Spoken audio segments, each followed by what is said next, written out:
Hey everyone, today I want to show you Llama Island inlet and outlet of marine power cable, then dive into something pretty fascinating, how Hong Kong lays its submarine power cables. Ever wondered how massive amounts of power make it safely underwater from one island to another? Let's get into it. First off, the terrain underwater is no joke. It's full of undulations, and let's not forget the marine life. Hong Kong, being a major global hub, needs a dependable power supply that often comes from different islands and even other countries. So how do they manage that? It all starts with the cable design. These aren't your average cables. They are specially designed to be robust, with multiple layers of protection against water, pressure, and physical damage. Imagine a cable that can withstand the pressures of the deep sea and still efficiently transmit massive amounts of electricity. Impressive, right? Next, the route selection.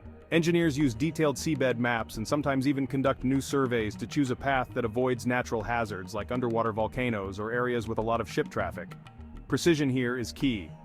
Now, laying these cables is a technological marvel in itself.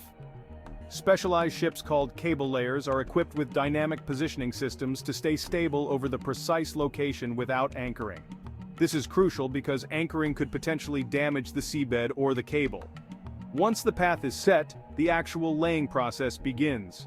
It's not just dropping cable into the sea. Speed, angle, and tension need to be meticulously controlled.